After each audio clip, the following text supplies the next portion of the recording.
Pasamos a la mesa, que pido que me acompañen. Van a estar conmigo Juan Carlos Cortés, Maximiliano Campos y Eugenia Santos. Os pediré que os vayáis sentando. Esperamos a Maximiliano que acabe.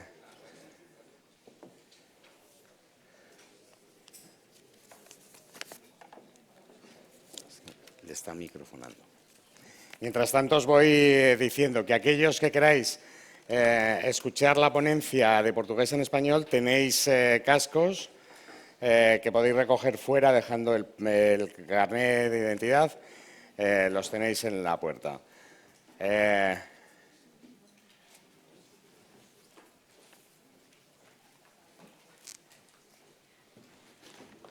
lo has dado a mí. Bueno, ya tenemos a Maximiliano. Vale. Bueno, queríamos en esta mañana, aparte de tener visiones de personas que escriben, que, como sabéis, muchos de ellos son muy activos, como Rafael, en redes, como Gerardo Bustos, que veremos luego, o como Fernando Monar, a quien desde aquí también agradezco porque la organización de esta jornada en gran medida es de la Asociación de Directivos Públicos Españoles.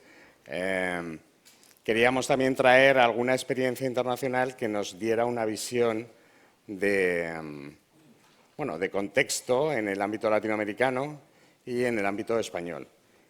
Como habéis visto, ya Rafael ha estado abordando también el ejemplo portugués y nosotros miramos mucho desde aquí al ejemplo portugués y por eso para nosotros era muy importante tener la experiencia portuguesa y por eso agradezco de manera muy notable a Eugenia Santos, subdirectora general de Administración y Empleo Político de Portugal, su presencia.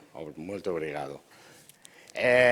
Sin más, vamos a dar inicio al panel con Juan Carlos Cortés, que es profesor de la Pontificia Universidad Católica del Perú actualmente, pero que hasta junio ha sido el expresidente de Servir, que es la autoridad del Servicio Civil peruano, que durante un montón de años y bajo su mandato implantó la cultura de los gerentes públicos y que ha sido uno de los ejemplos dentro del continente realmente en las figuras de directivos públicos.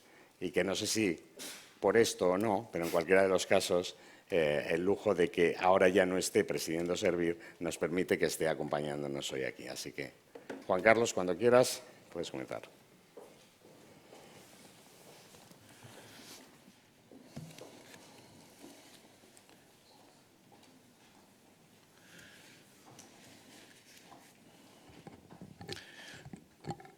Muy buenos días con todos y todas. En primer lugar, quisiera agradecer mucho de poder estar acá compartiendo algunas de las cosas que hemos podido realizar en el Perú y además de poder escuchar también la discusión que están teniendo, que me parece sumamente vital para el desarrollo de nuestros países. Agradecer especialmente a Juan Carlos, con quien nos conocemos hace ya algún tiempo y donde además con quien he podido conversar muchas cosas importantes y más allá del tema profesional, creo que especialmente le agradezco ser su amigo, que creo que es importante para el desarrollo de nuestras almas. Bueno, voy a empezar a hablar sobre el tema de la dirección pública en el Perú. He estado un poco, digamos, mencionarles algunas cosas que creo que son importantes para entender. Servir se creó, que en realidad se llama Autoridad Nacional de Servicio Civil, pero es conocida como Servir, y fue creada el 2008. En el 2008 se creó la institución, se le dio cuáles eran sus competencias y adicionalmente se creó el cuerpo de gerentes públicos sobre el cual me voy a referir en un momento. Yo entré a Servir como miembro del Consejo Directivo en el año 2008 y posteriormente el 2011 como encargado y el 2012, 6 de marzo de 2012 como jefe, presidente ejecutivo de la institución. y estuve hasta el 1 de julio de este año. O sea, como ven, lo tengo muy marcado en mi vida. Adicionalmente, señalarles que yo reportaba directamente al Premier, al presidente del Consejo de Ministros, y durante mi jefatura tuve como jefe a 15 presidentes del Consejo de Ministros. O sea, es decir, hay un problema sobre el cual me voy a referir posteriormente. Y por eso la importancia de los directivos públicos, aunque mi cargo no era precisamente de directivo público, sino más bien político. Creamos el 2008 este laboratorio llamado Cuerpo de Gerentes Públicos, que todavía existe por diversas circunstancias, yo diría políticas, pero también técnicas. Hoy día me hacían notar, digamos, que hace unos días ha salido la convocatoria a 100 gerentes públicos únicamente para el sector de educación, para que se encarguen de aquellas unidades que tienen que ver con todos los colegios en el Perú. Esto es parte de lo que queremos hacer como país en los próximos años. Básicamente, gerentes públicos o dirección pública en educación y en salud para justamente poder mejorar. Y en el laboratorio se hace esto porque en el laboratorio tuvimos en lo que se llaman las UGELES, que son las unidades de gestión de educación en Lima, y el resultado ha sido muy positivo en varios aspectos. Por eso ahora la idea es ampliarlo a todo el país. Y otras apuestas muy importantes que se hicieron fue el año 2013, la dación de la Ley de Servicio Civil, lo cual, digamos, nos ha llevado a una discusión sobre aspectos fundamentales, pensando además que las leyes no cambian los sistemas, sino principalmente va a ser la cultura que generamos alrededor de ella. Dirección pública en nuestros días. ¿Cuál debe ser el rol de los directivos públicos y de la dirección pública? Y tres variables importantes, no son las únicas, pero son importantes en este momento, ¿no? En primer lugar, el contexto político. Y no tengo que contarles qué está pasando en la región latinoamericana con las serias dificultades que tenemos, el caso chileno, el caso boliviano, el caso de Colombia, el caso de Argentina, que podrá contarlo Maxi, en este momento que cambio de gobierno, el caso uruguayo, donde va a haber cambio de gobierno, y el caso peruano, en este momento, sin Congreso y legislando a través de decretos de urgencia. Vamos a tener elecciones, felizmente, el 26 de enero para el Congreso. Entonces, en estos vaivenes, donde los que cambian son los políticos o donde hay una incertidumbre política, y yo no tengo que contarles a ustedes lo que están pasando, ¿no? Entonces, ¿cómo sigue funcionando el Estado? ¿Cómo hacemos para que el Estado siga efectivamente dándole servicios al ciudadano? Y eso es lo que está en juego. Y obviamente necesitamos para eso una dirección pública profesionalizada. Obviamente estamos ante un ciudadano más empoderado y ante un mundo desconocido que se instala, ya sea por los cambios tecnológicos o la falta de claridad en el empleo público. Primera cosa importantísima, el apoyo político o los políticos versus la dirección pública. En el país hay una discusión conceptual importante sobre la tecnocracia, ¿no? Básicamente directivos públicos. ¿Quién gobierna, los políticos o la tecnocracia? Entonces hay una discusión sobre la cual no puedo entrar a señalarles cómo se está discutiendo esto, pero hay una discusión sumamente importante porque a pesar de la alta rotación de los políticos y alta rotación también de la dirección pública, este es mucho más estable. Sobre todo en algunos ministerios, caso del Ministerio de Economía y Finanzas, caso de determinados ministerios que son importantes. Y donde necesariamente no hay una visión compartida entre los funcionarios públicos y los directivos públicos. Entonces, el tema de discusión se está dando de una manera muy importante y bueno, no sabemos exactamente cuál va a ser el final de esto. En el caso del Cuerpo de Agentes Públicos, lo que nosotros vimos, la necesidad de un apoyo político, digamos, del gobierno central, pero también un apoyo político de las cabezas de las entidades a las cuales eran asignados estos gerentes públicos.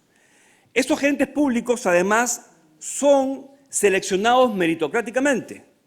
Son seleccionados en un plazo de 3 meses, en los cuales hay una evaluación de su CV, hay una evaluación de conocimientos mínima respecto al puesto al que están postulando, hay una selección a partir de las competencias en las cuales tienen que desarrollarse, a través de mecanismos de juego roles o mecanismos vinculados a Assessment Center y también, digamos, en la exposición de casos donde se les presentan determinadas problemáticas. Como consecuencia de eso, entran o no entran a la bolsa que se llama gerentes públicos, que luego son asignados a determinadas entidades en función del perfil que han sido, por el cual han postulado. Pero necesitamos mucho el apoyo de los otros políticos, no únicamente el gobierno central, sino aquellos que recibían a esos gerentes públicos. Y eso ha sido sumamente complicado. También la alta rotación de los funcionarios públicos, los ministros, hace y tiene un efecto importante, porque cada ministro que entraba había que convencerlo que esto es importante. Y, por ejemplo, una de las cosas más complicadas que hemos tenido ha sido colocar gerentes públicos, administradores de cada corte. Dificilísimo, pero en este momento está totalmente estabilizado. Luego, hay situaciones conflictivas, pero lo importante en esto es la necesidad de la decisión política. En la decisión política donde los políticos, en general, tienden a gastar las palabras. Hoy, palabras gastadas son meritocracia, palabra gastada es la lucha anticorrupción, palabra gastada es la técnica. Donde todos dicen que sí, efectivamente es importante, sin embargo, a la hora que hay que realizar cosas, no funciona. Segundo tema para nosotros importante. Está bien la meritocracia, pero para tu entidad. No, yo escojo bien a las personas que son de mi confianza. Entonces hay una lucha eterna entre la confianza y la meritocracia. Una lucha que no necesariamente estamos ganando, pero sí creemos que necesitamos una convivencia razonable entre posibilidad de tener algunas personas escogidas de confianza, pero la gran mayoría tienen que ser y acceder por concursos meritocráticos. Sí ha pasado algo para nosotros importante en esto. No hay la menor posibilidad, y no sucedió además, que el presidente de la República, los ministros o cualquier funcionario público llamara a servir a decirles quiero que entre tal o cual persona. Eso es imposible. Los paraguas, digamos, están colocados de tal manera y las personas que trabajan en esto son de tal naturaleza que es imposible que esto suceda. ¿Y cuál es la convivencia razonable? Para nosotros, y eso lo colocamos en la Ley de Servicio Civil, es de toda la institución, un 5% puede ser de confianza, en cualquiera de los cargos. No únicamente directivos, sino también en cualquier cargo funcional. Segundo, en el caso de los directivos, hasta el 20%. O sea, si tengo 10 directivos, 2 pueden ser de confianza. Los demás tienen que haber accedido meritocráticamente. Luego, no pueden ser más de 50, sobre todo en aquellas instituciones muy grandes, como puede ser la Seguridad Social, donde hay 40.000 personas. Para que sean más, porque podrían ser más, si es que hay una exoneración, siempre y cuando el organismo técnico, en este caso regulador, el rector, diga que sí. Y puede ser mi amigo, puedo traer a mi amigo entre ese 20%, pero siempre y cuando cumple el perfil. Si no cumple el perfil, no puede entrar.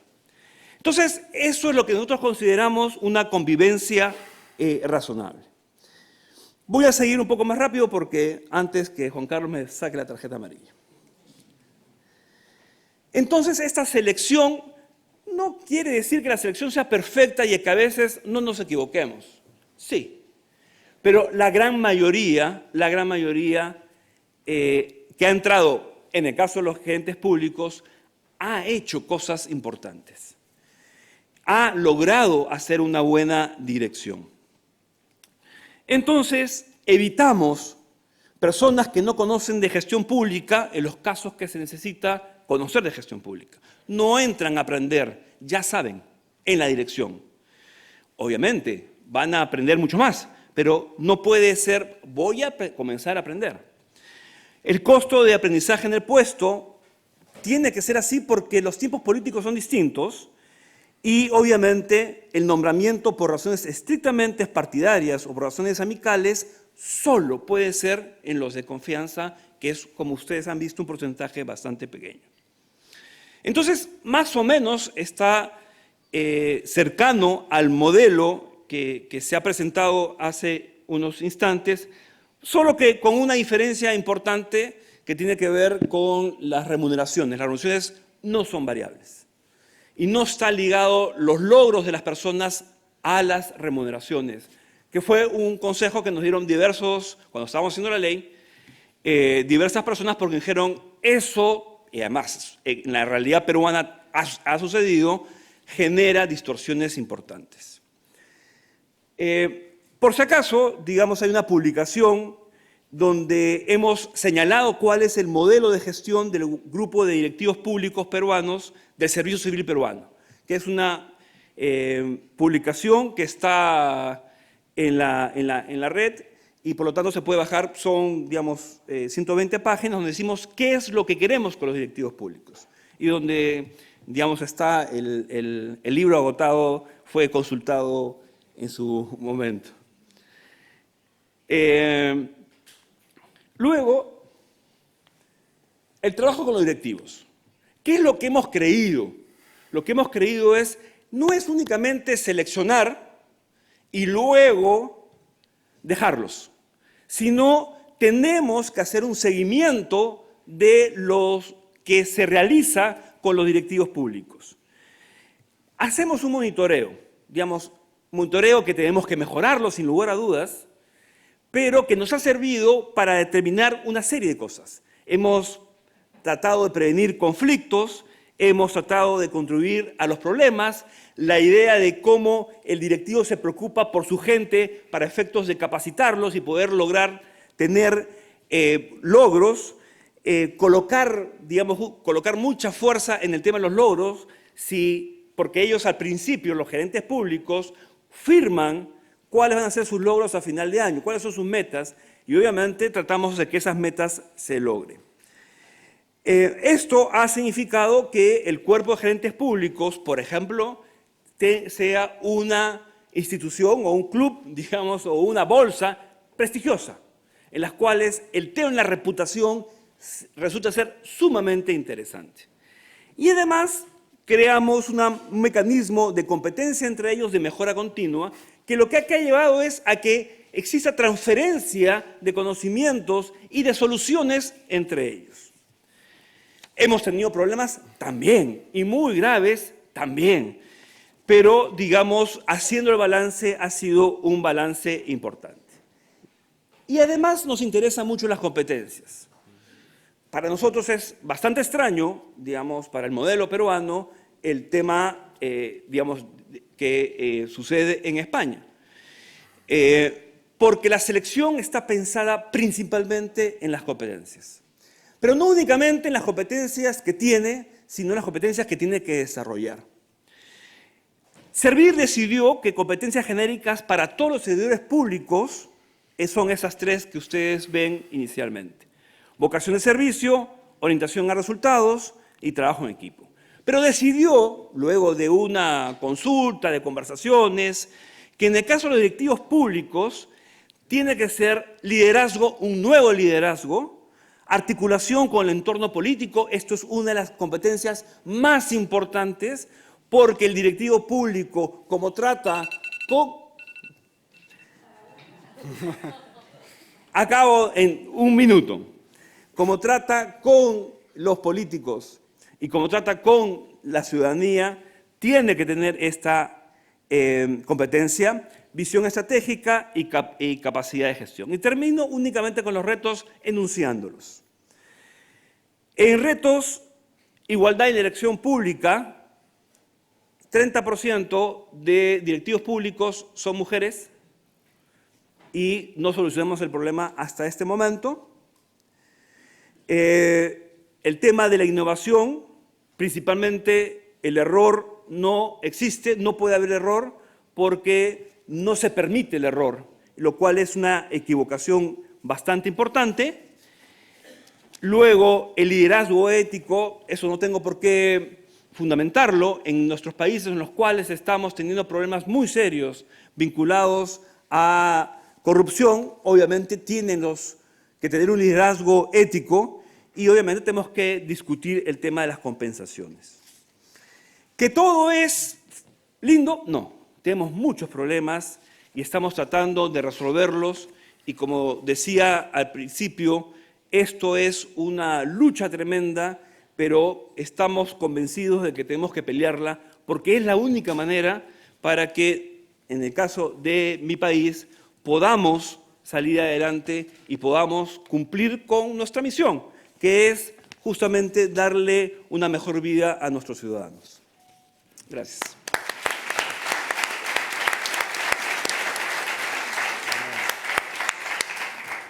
Muchas gracias Juan Carlos.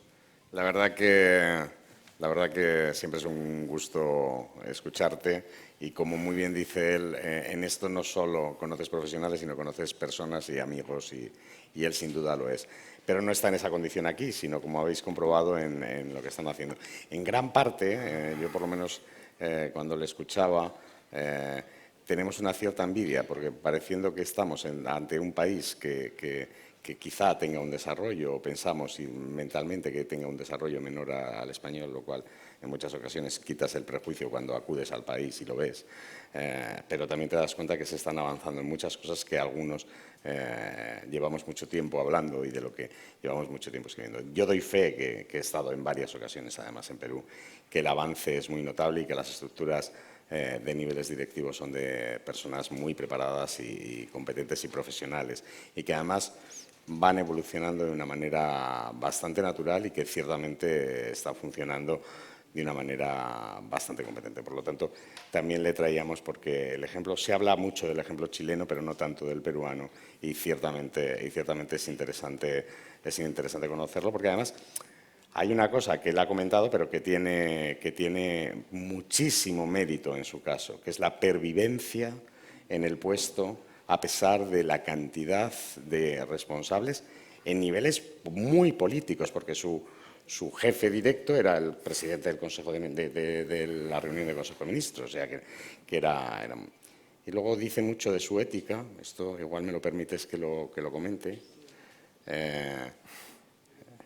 Él es yo creo que de las pocas personas que yo conozco que presenta una dimisión que no es admitida y que en el ínterin de que se la tienen que admitir, el presidente sale con PPK, ¿no? con Kuczynski, pero cuando la mayoría nos estamos agarrando muchas veces a los puestos, él ante la situación de la salida de la cárcel de Fujimori presentó una carta de renuncia que allí tiene que ser admitida por el presidente para que sea efectiva, si no me equivoco, y en ese tránsito tardó y gracias a eso pudo mantener unos meses, un año y medio el puesto y seguir con el proyecto, lo cual es un lujo. Yo les vengo diciendo muchas veces que a ver si entra en algo de política, pero visto que los políticos en Perú acaban en la cárcel y dado que es amigo, creo que mejor que se quede donde está.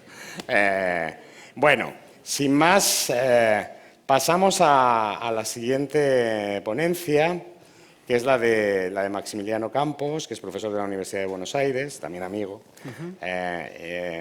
y director fue de la Escuela de Altos Estudios del servicio del INAP argentino. Él consiguió la unificación de la Escuela de Altos Estudios con el Instituto Nacional de Administración Pública argentino y además de todo eso tiene una experiencia también en la región como consultor, con lo cual nos puede contar muchas cosas. Así que Maxi, cuando quieras. Bueno, muy buenos días a todas y a todos. Muchas gracias, Juan Carlos, Eugenia, buen día. Bueno, podría levantarme y hablarles desde mi 1,87 m, pero prefiero quedarme aquí, porque como soy argentino, si me excedo en el tiempo, ya sabes lo que tienes que hacer. Bueno, un poco la idea es tratar de no describirles tan precisamente, porque en 15 minutos no les voy a hablar de todos los fracasos, aciertos, pocos del sistema de alta dirección pública en Argentina, sino simplemente un pequeño diagnóstico y algunas cuestiones que tienen que ver con la herencia, con algunos aciertos que se hicieron en los últimos años y cuáles son los desafíos a futuro.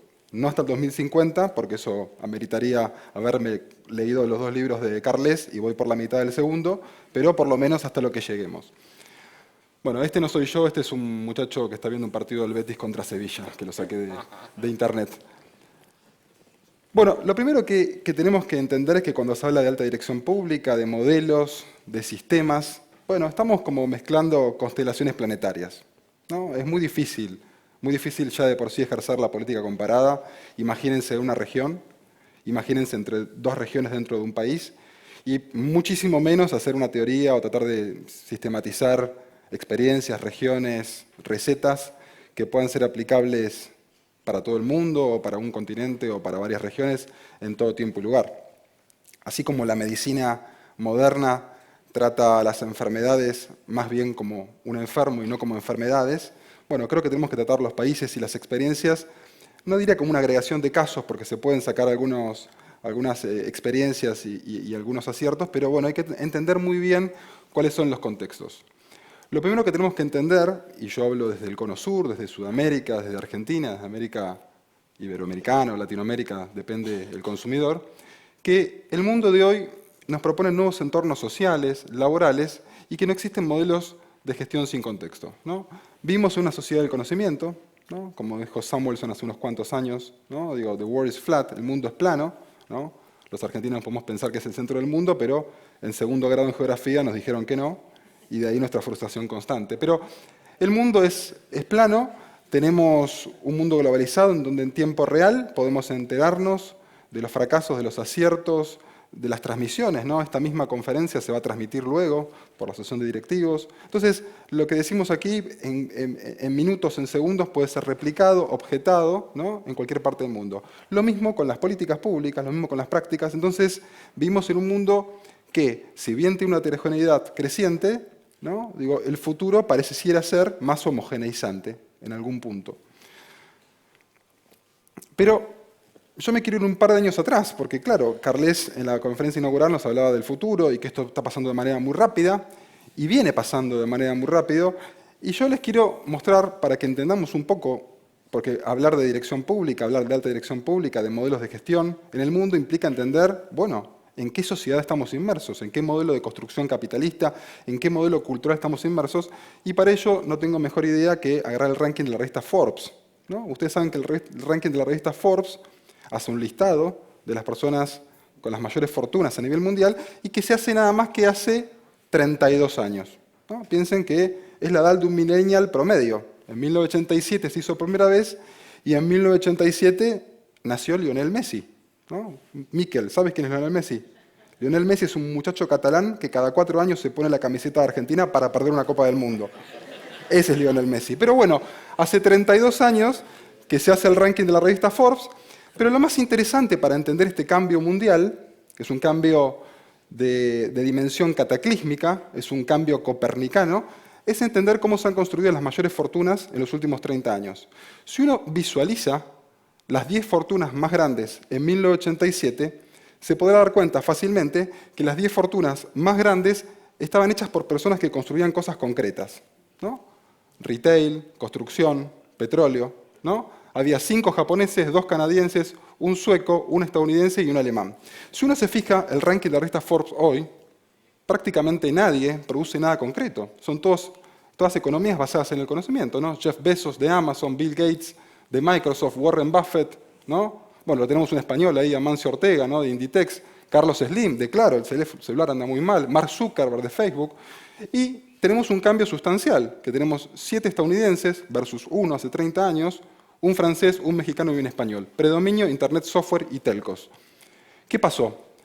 Los japoneses en los años 70, 80 invirtieron mucho en la industria, invirtieron mucho en la infraestructura.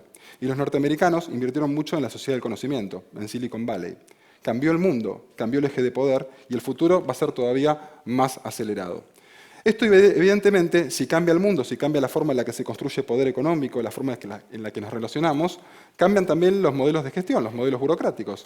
Pasamos de un modelo burocrático weberiano, basado en procesos, normas y estructuras, un modelo post-burocrático del New Public Management, pasamos de los grandes planificadores a querer los resultados directamente, a un modelo que se está emergiendo ahora, que es de gestión pública basada en personas o en procesos de diseño orientado, como dice Bárcela y algunos otros autores, ¿no? Esta es una pirámide que la paternidad es del profesor Asensio, Jiménez Asensio, pero como toda paternidad yo tengo menos informaciones más escuálida para que vean un poco cómo es la estructura de alta dirección pública en la Argentina. Más o menos. Tenemos aproximadamente 1.000 cargos políticos, 2.400 cargos de alta dirección pública y 210.000 agentes de la base administrativa. ¿Qué es lo que encontramos en 2015, cuando llegó el gobierno, el presidente Mauricio Macri, luego de 12 años de gobierno justicialista? El 87% de los directores nacionales y generales estaba designado bajo la modalidad transitoria, como decía Jiménez Asensio. Si tú puedes votar, si tú puedes echar a un director o puedes nombrarlo, bueno, evidentemente no estamos hablando de una dirección pública profesional, sino de confianza. El 84% de los directivos estaba exceptuado de los requisitos exigidos por la norma. Bueno, si el 80% de las personas no cumplen con la norma, cambiemos la norma. No podemos adaptar la Argentina todo el tiempo a la institucionalidad. Una excesiva politización, una ausencia de concursos y un grado de autonomía burocrática escandaloso. ¿Qué es lo que quisimos en algún punto hacer nosotros, pero nos quedamos a mitad de camino por una cuestión de tiempo, por una cuestión de inexperiencia, por fracasos también, de ahí hay que reconocer que hemos fracasado en muchas cosas? Hicimos 125 llamados a concursos, ¿no?, para funciones ejecutivas de la APN, pero que solo representan el 5% del total del nivel directivo y se han mantenido las designaciones de corte política. También hemos designado nuestros propios amigos de confianza partidarios, pero hemos planificado o intentado planificar las dotaciones. Hemos potenciado el INAP, como decía Juan Carlos, ¿no? Una tontería que existía la Escuela Superior de Gobierno y el INAP. Entonces yo dije, bueno, fusionemos los dos y yo dejé de ser director de la Escuela Superior de Gobierno para ser el director de la Escuela de Alta Dirección Pública, que la creamos a instancia mía. Generamos una base integral de empleo público, porque vivimos en la sociedad del conocimiento, pero no sabíamos bien cuántos empleados públicos, dónde estaban, su nivel remunerativo, no podíamos ni siquiera planificar la tasa de reposición, los jubilados, los que renunciaban. Era un descontrol de datos y esta semana, como no tenemos otra cosa que hacer en la transición presidencial, sacamos un nuevo decreto de alta dirección pública que casi seguro, como es un decreto y no es una ley, será absolutamente borrado después del 10 de diciembre cuando asuma el nuevo presidente. Pero voy un poco más rápido. ¿Qué hacer? ¿No? Como la pregunta que se hacía un colega comunista. ¿Qué hacer? ¿No? Podría escribir un libro, pero voy a decir 3 palabras porque queda mejor, tiene más impacto y tenemos poco tiempo, ¿no? Primero, Argentina necesita institucionalizar. Yo sé que ustedes están en otra instancia, que necesitan desburocratizar, desinstitucionalizar. Nosotros tenemos que crear instituciones que sobrevivan a la voluntad, al designio, a los presidentes y a los propios funcionarios públicos. Segundo, una vez que institucionalicemos el proceso, tenemos que racionalizarlo.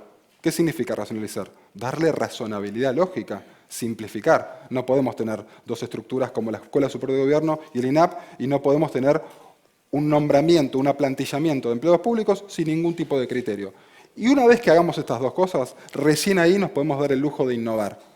Pero esto es en momento 3. Tenemos el momento 1, momento 2, momento 3. ¿Qué no hacer? Porque, claro, es muy fácil decir lo que hay que hacer cuando uno está sentado en la academia, muy tranquilo, fumando un habano, ¿no?, tomando un whisky, a la noche, no, te deberían hacer esto, y otra cosa es realmente decir en qué nos equivocamos. Bueno, ¿qué no hacer?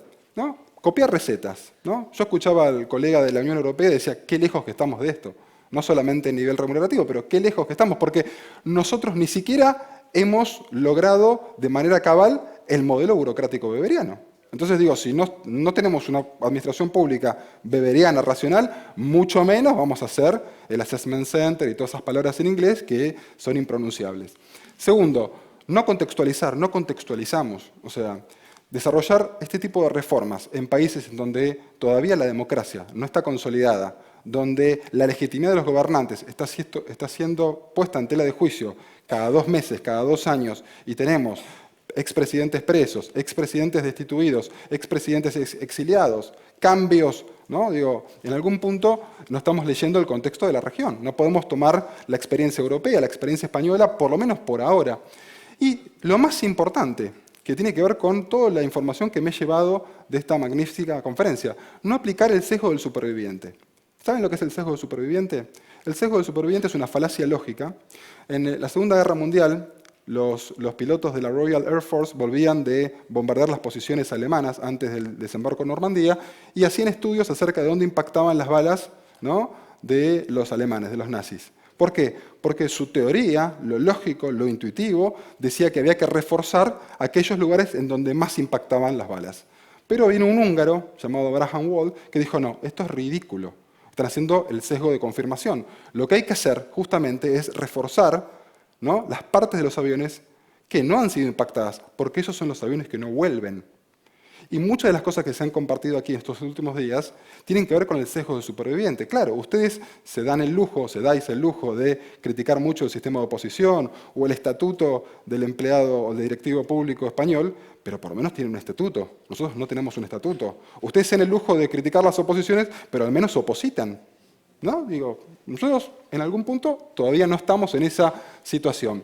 Entonces, para ir finalizando y ya haberle dejado un poco de tiempo a nuestra colega de Portugal, ¿cuál es la conclusión de esto? Bueno, por supuesto, no podemos generalizar, no podemos no contextualizar.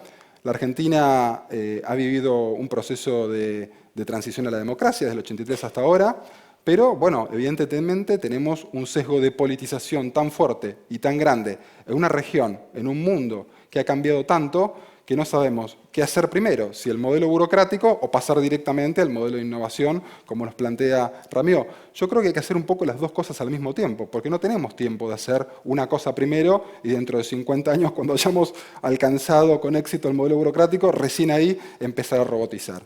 Entonces, eso por un lado. Por otro lado, tenemos que nutrirnos de las experiencias de ustedes, pero digo, también estaría bueno equivocarnos de la misma manera que se han equivocado ustedes, porque tiene que ver con un proceso evolutivo, ¿no? Es como cuando tú tienes niños, yo tengo mellizos de 6 años, un nene y una nena. Entonces, un padre primerizo todo el tiempo está queriendo evitar que sus hijos se lastimen, se tropiecen, toquen la estufa con el fuego. Algunos se ríen porque, bueno, por acá había alguien que tenía mellizos también, creo que Carmen, digo. Pero claro, digo, los chicos también tienen que hacer sus propias experiencias, porque del error también surge el éxito, ¿no? Digo, ¿quién no es una persona exitosa? Es una persona que es coleccionista también de errores. Pero, ¿qué pasa? Estamos en otro momento, estamos en la sociedad de la información, con lo cual digo, hay muchas cosas en las que podemos cambiar, muchas cosas que podemos mejorar. Mi aporte, que creo que fue un aporte de 3 años y medio, como les dije, en 3 cargos, Escuela Superior de Gobierno, Escuela de Alta Dirección Pública del INAP y Dirección de Investigaciones y Publicaciones, que es mi otra gran pasión, que tiene que ver con la gestión del conocimiento, cómo producimos, cómo hacemos, ¿no?, para hacer esa vinculación mágica que existe entre los datos, la información. Con los datos construimos información, con la información construimos conocimiento, y una vez que tenemos el conocimiento podemos construir la inteligencia estatal, ¿no? Y creo que, obviamente, bueno, los desafíos de la Argentina son múltiples.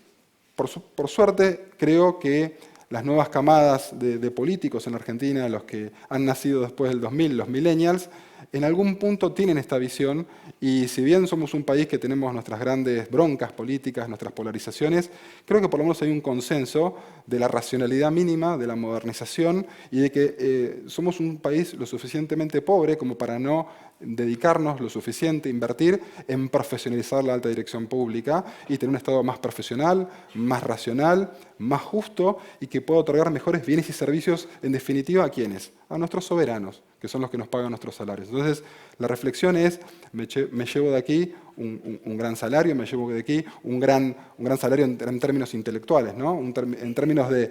Se ríen y... Bueno, para Argentina, como está devaluado, es un gran salario también, ¿eh? Pero un gran salario en términos intelectuales, en términos de conocimiento, de las cosas que debemos hacer como país y de las cosas que no debemos hacer como país. Y por supuesto, bueno, agradecidos a todos ustedes por esta magnífica recepción. Y bueno, ya sabemos, los argentinos no somos profetas en nuestra tierra. Ni Messi ni Darín son tan reconocidos en la Argentina como aquí en España. Así que muchísimas gracias.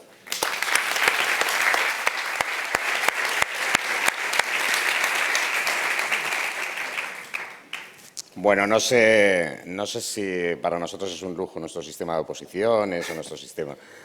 Lo que sí que sé es que es un lujo escucharte, Max, y creo que ha sido un lujo para todos ver la ponencia que estáis dando todos los que habéis pasado por esta sala. Y de todo aprendemos. Vosotros aprendéis, nosotros aprendemos y creo que esto es muy importante. Sin más, paso la palabra, sé que una gran deseada y esperada, a Eugenia Santos, subdirectora general de Administración y Empleo del Público de Portugal, que agradezco el esfuerzo y ella tiene la palabra.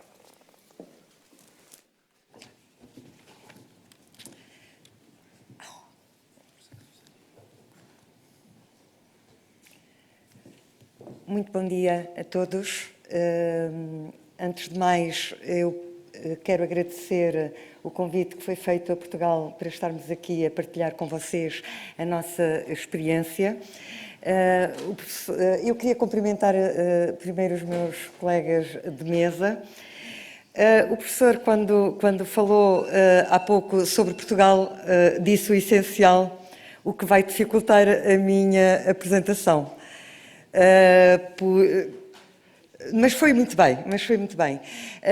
De qualquer forma, ficaram já com uma ideia de como é que o nosso sistema está neste momento a funcionar. Eu ia começar por referir que nós, em Portugal, até 2011, o recrutamento e a seleção era feito por escolha, completamente discricionária por parte do membro do governo.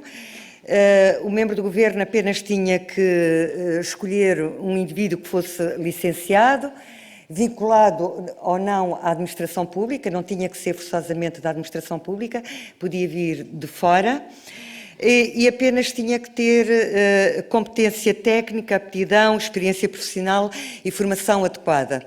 Se me perguntarem se os membros do governo seguiam isto, na maioria dos casos, sobretudo na administração central direta, seguiam. No caso dos gestores públicos, das empresas, eu mais à frente vou explicar como é que a nossa administração pública está estruturada para perceberem porque é que há aqui uma distinção que eu vou fazer entre cargos de alta direção e gestores públicos. Eu, pessoalmente, não sou um grande exemplo para vos dar, porque eu fui diretora-geral de uma organização durante 10 anos, atravessei 3 governos, o que significa que não fui capturada politicamente, portanto eu costumo dizer que sou um mau exemplo. Hoje estou no lugar em que estou, também já fui a concurso da CRESAP e aqui estou. Portanto, isto para dizer que embora é sempre melhor que haja um concurso público, é sempre melhor que haja a profissionalização por uma questão de transparência, eu também queria deixar aqui um lado positivo, que nem sempre os políticos se deixam levar pelas suas escolhas pessoais e também vão procurando garantir que haja um técnico à frente, até porque senão ele próprio pode ser posto em causa. Portanto, gostava também de deixar esta mensagem, apesar de concordar a 100% que deve haver concurso. Bom, até 2011 foi assim. A partir de 2011, nós, como todos sabem, tivemos uma grande crise em Portugal, tivemos a intervenção da Troika, assinamos um memorando, mas também queria dizer que não foi propriamente a Troika que exigiu que Portugal passasse a ter um concurso público. Em Portugal já se discutia, a opinião pública já questionava a escolha discricionária por parte dos membros do governo. E então foi uma coincidência. Nós tivemos eleições nessa altura, quando caímos em crise, e logo nessa campanha eleitoral há um partido político que aparece a reivindicar o concurso público para os gestores e para os cargos de alta direção. E pronto, daí a coincidência, em 2011, com a plena troika em Portugal, nós, pela primeira vez, adotamos o sistema de recrutamento e seleção para a alta direção, promovido por uma entidade independente, cuja missão dessa entidade é garantir o mérito dos candidatos.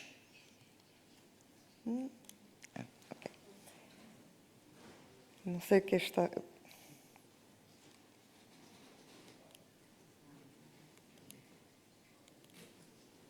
Não estou conseguindo.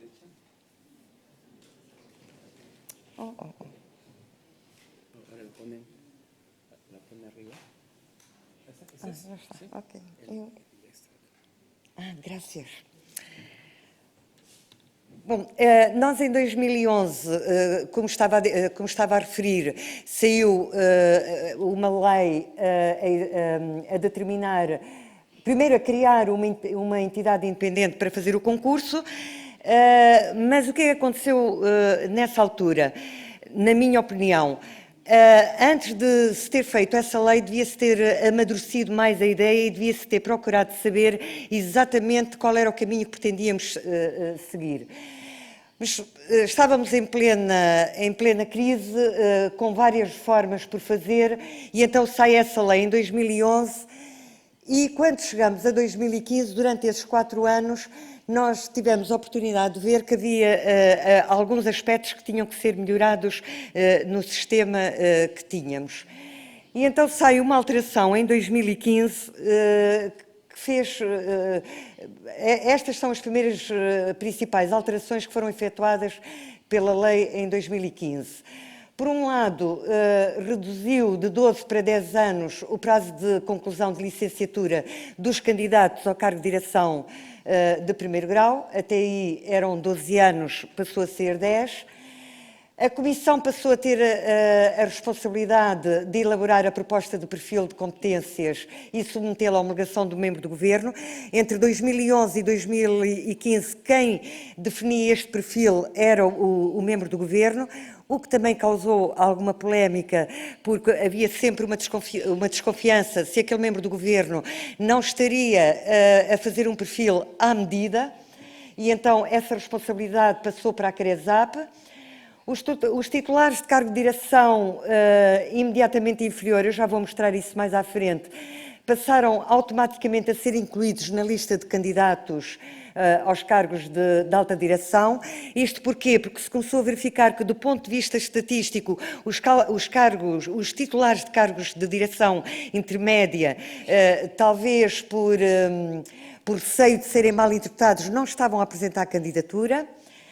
E então eles são automaticamente integrados. Caso não queiram manter-se nessa lista antes da entrevista, eles devem comunicar que não querem ir àquele concurso.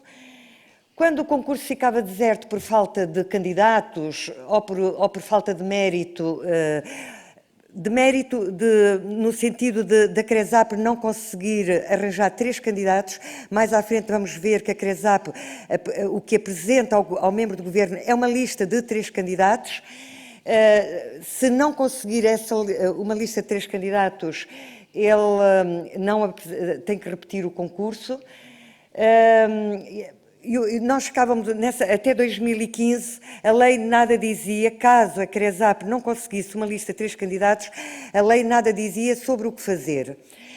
A partir de 2015, a lei veio esclarecer que o concurso é repetido e caso se mantenha a deserção, ou seja, caso o concurso fique deserto ou caso a CRESAP não consiga não consiga selecionar 3 candidatos, aí então o membro do Governo pode escolher, só que tem que sujeitar a escolha desse candidato a um parecer que não é vinculativo da CRESAP. Antes também, quando havia desistência de um dos candidatos que estavam nessa shortlist, ficávamos também um pouco sem saber o que fazer. Agora, a lei vem esclarecer que o membro do Governo pode pedir à CRESAP que indique o seguinte mais bem classificado.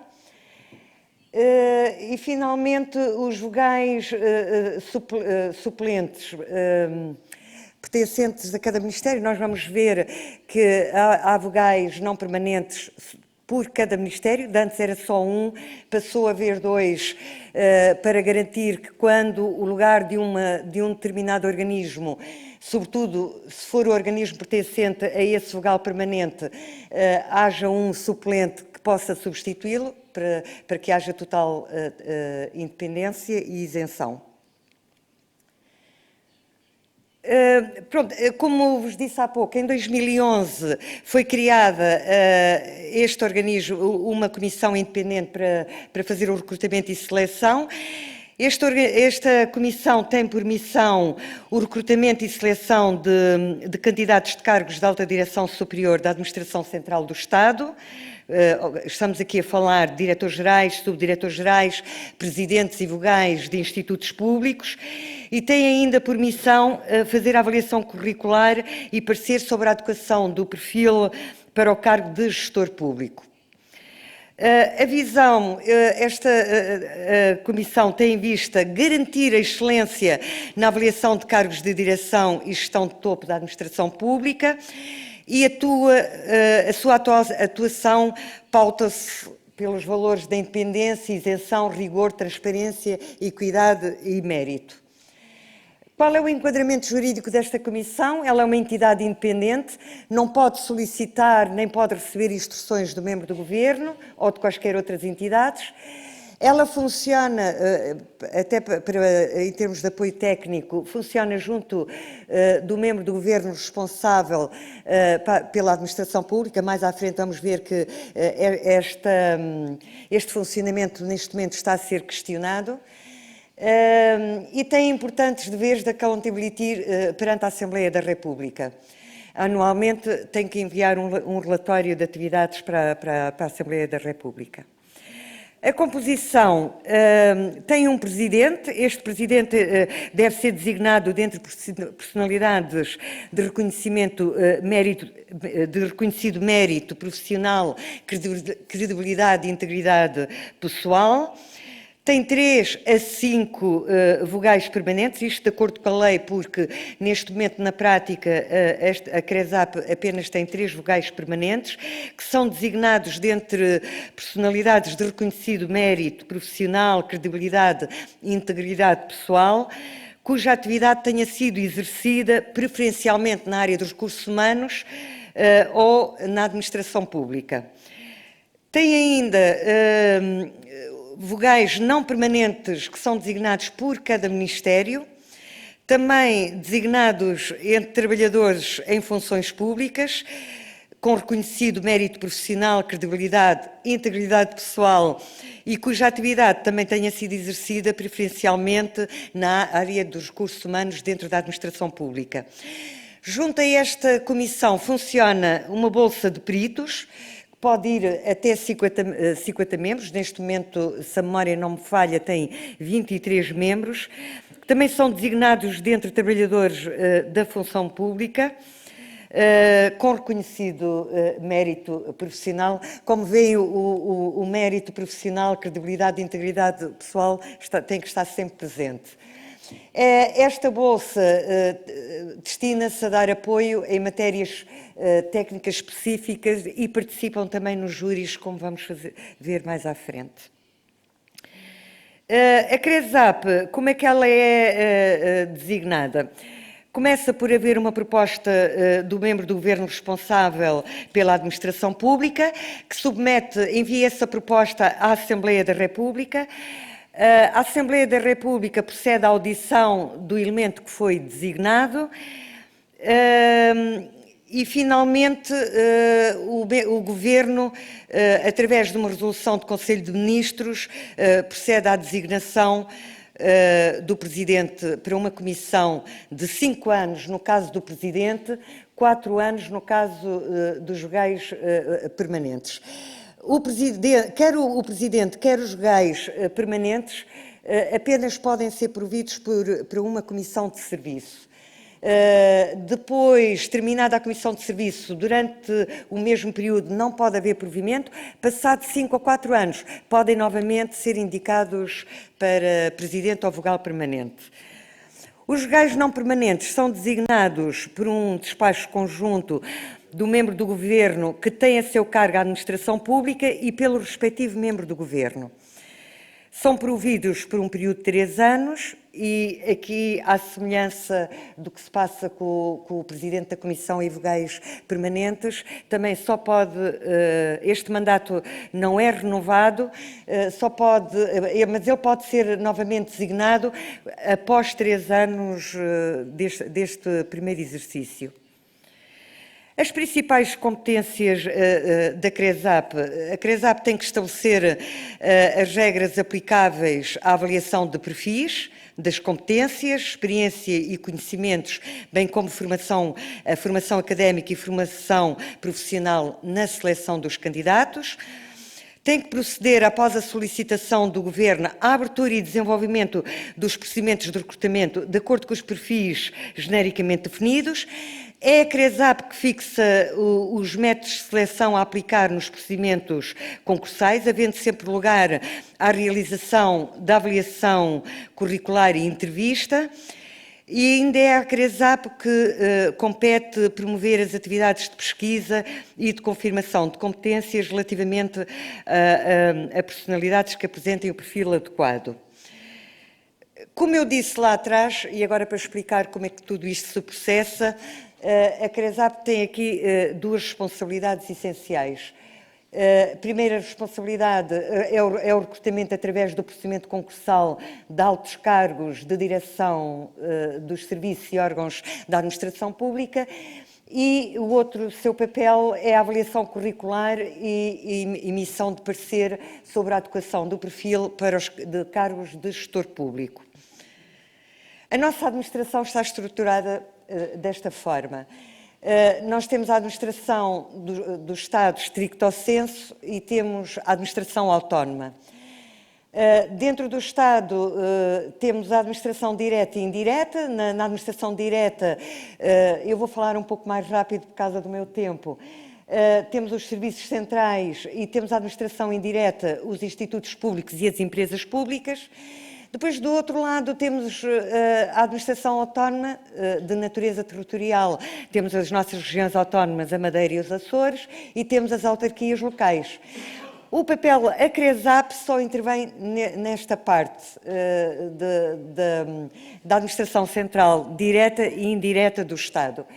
Embora, caso as autarquias, as regiões autónomas pretendam, pode haver uma adaptação do regime da CRESAP às regiões autónomas e às autarquias locais. Porém, isso ainda não acontece. As autarquias locais fazem, apesar de ser obrigatório o concurso público, são elas que fazem os seus próprios concursos. Relativamente, portanto, isto para dizer, para explicar novamente, a CRESAP só intervém aqui na administração direta e indireta do Estado. Aqui está, fiz este esquema para se perceber: concurso público, direções gerais, institutos públicos, parecer é relativamente aos gestores públicos dos institutos públicos especiais, entidades reguladoras, empresas públicas da administração central e institutos sem fins lucrativos. A intervenção da CRESAP é só parecer. Fora do âmbito da CRESAP, a CRESAP não intervém no recrutamento para os cargos dirigentes dos órgãos, dos serviços de apoio ao Presidente da República, à Assembleia da República e aos tribunais. Também não intervém, por razões óbvias, na parte nos órgãos das Forças Armadas, serviços de segurança interna. Também está fora dos órgãos de gestão dos estamentos de ensino, de gestão dos estabelecimentos do setor público administrativo da saúde, do Ministério dos Negócios Estrangeiros, cujos cargos tenham que ser providos dentro da carreira diplomática, e também daqueles cargos que são de carreira.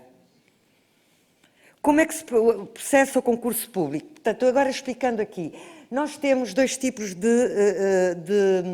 de cargos de direção. Temos os cargos de direção superior, primeiro grau e segundo grau, isto está um bocado complicado, e temos os cargos de direção intermédia.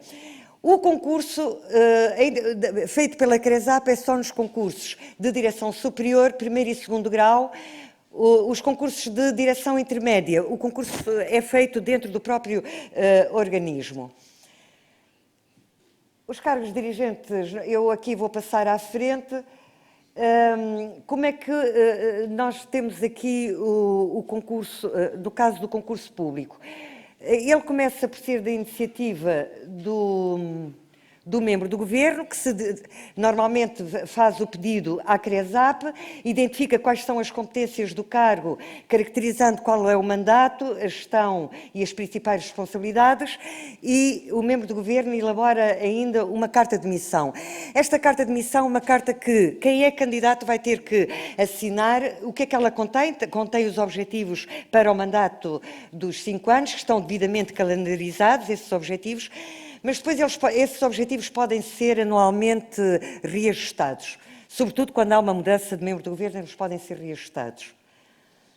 Pronto, o papel da CRESAP, quando recebe o pedido do governo, é elaborar a proposta de perfil, designadamente quais vão ser as qualificações académicas, experiência profissional e competências daquele cargo que vai ser colocado a concurso.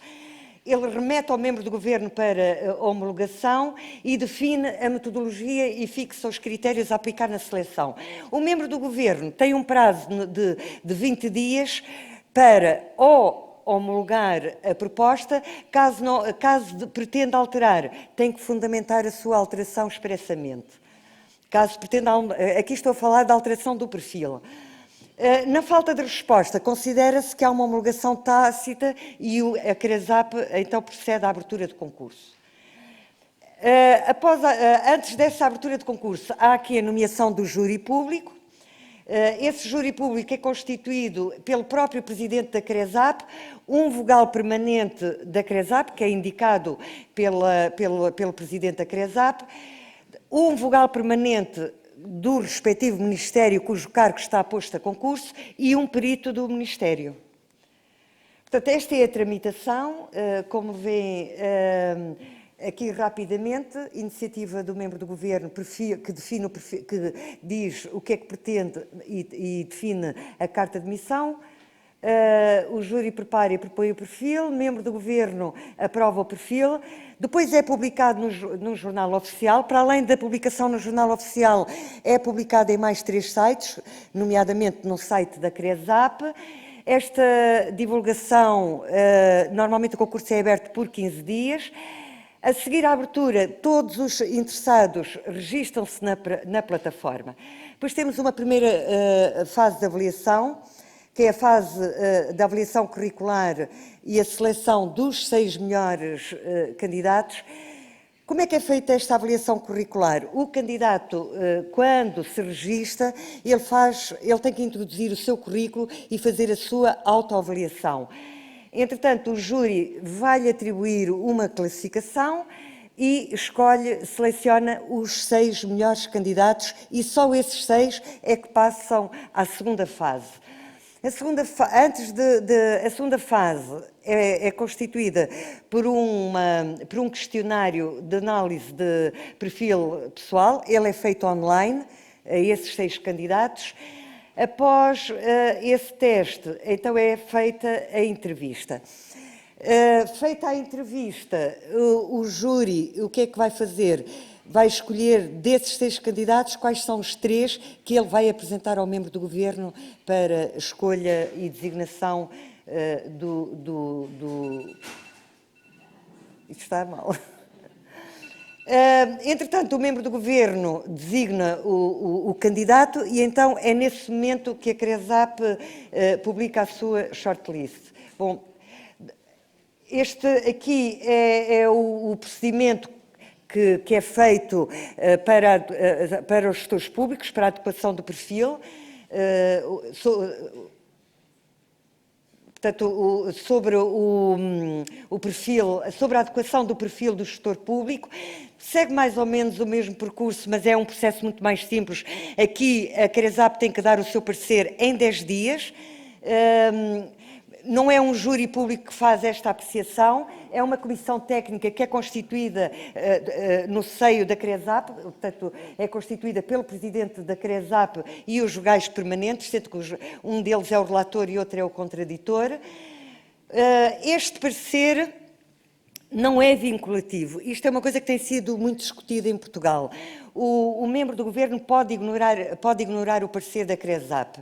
Mas é muito raro isto acontecer, porque sempre que aconteceu um caso destes, foram muito poucos, tivemos a opinião pública a discutir seriamente porque é que a querer saber porque é que o membro do governo não tinha escolhido aquela pessoa, porque é que o membro do governo tinha escolhido aquela pessoa, apesar do parecer negativo da CRESAP. Pronto, os critérios de avaliação, há pouco o professor falou nisto, portanto agora não vou perder muito tempo, é o currículo, questionário, teste de avaliação comportamental e a entrevista. As competências de gestão são estas, são 12 competências de gestão que são analisadas na fase da avaliação curricular. O júri olha para o currículo dos candidatos e procura responder a estas 4 questões, se tem formação académica e experiência adequada para aquele cargo, se vai ser capaz de liderar, de acordo com o perfil com o currículo do candidato e com o que ele fez na sua vida, se é capaz de liderar ou influenciar equipas motivando-as, se tem visão, se é ativo e inovador, e se ele é sensível ou não às questões sociais. Este é o peso dos critérios da avaliação. Como veem, o júri dá aqui um peso muito grande aos 3 primeiros grupos dos critérios. As competências comportamentais que são analisadas são estas 4: determinação, empatia, capacidade de antecipar consequências, capacidade de liderar com a ambiguidade e a capacidade de adaptação do dirigente. 3 aspectos aqui rapidamente a salientar.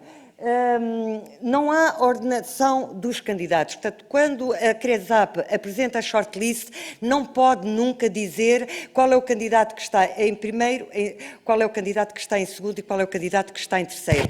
Esta lista é apresentada por ordem alfabética. E é aí que o membro do governo tem a sua discricionariedade. O membro do governo pode, se assim o entender, entrevistar aquelas 3 pessoas, pode não entrevistar, olhando para o currículo, pode decidir que escolhe um daqueles candidatos e não entrevista, mas devo-vos dizer que, de acordo com a experiência que eu tenho, em regra, o membro do governo procura conhecer os 3 candidatos, portanto, entrevista-os. Portanto, é a única discricionariedade que o membro do governo tem. Pontos críticos, rapidamente. O que é que se passou? Nós temos aspectos positivos e, tendo em conta que é um sistema muito recente, não há sistemas perfeitos. E o nosso também ainda está um pouco longe de ser um sistema perfeito. Os aspectos positivos é que nós passamos a ter aqui o reforço de uma componente meritocrática e redução de politização, como o professor também já, quando falou do sistema português, referiu isso. Com a profissionalização dos cargos de alta direção, através dessa componente, a administração pública portuguesa está hoje mais focada na satisfação das necessidades do cidadão e não apenas no estrito cumprimento da lei. Há uma maior preocupação do gestor público e dos cargos de alta direção na orientação e gestão para resultados, há mais informação pública sobre as escolhas dos cargos, há maior transparência na seleção, há mais incentivos para a formação académica e profissional. Hoje nós sabemos que para chegarmos a cargos de alta direção temos que ter formação e procurar ter formação complementar, porque só formação académica não chega.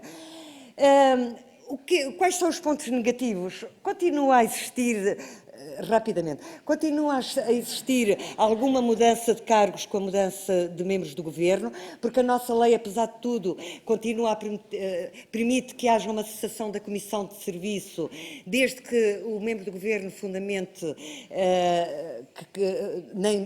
na necessidade de imprimir uma nova orientação naquele serviço. Há uma fundamentação muito abstrata dos júris, ou seja, eu quando sou eliminada num concurso da CRESAP, eu dificilmente sei quais foram os fundamentos porque fui eliminada, e isto é o que está a ser muito discutido em Portugal, é essa falta de transparência na fundamentação. Há quem defenda que não devia haver uma shortlist, ou seja, devia apenas a CRESAP devia escolher, o primeiro classificado devia ser esse o designado. Caso o membro do Governo não escolhesse o primeiro classificado, então deveria escolher. Bom, eu vou ficar por aqui, teria mais algumas coisas a dizer, mas fica aqui dito que o nosso sistema ainda está para sofrer bastantes melhorias. Nós acabamos de ter um governo que tomou posse há um mês, que tem no seu programa de governo a intenção de fazer alterações. Ainda não sabemos em que sentido é que essas alterações foram feitas. Eu peço imensa desculpa por ter demorado tanto tempo, mas pronto, espero ter sido clara. Muito obrigada.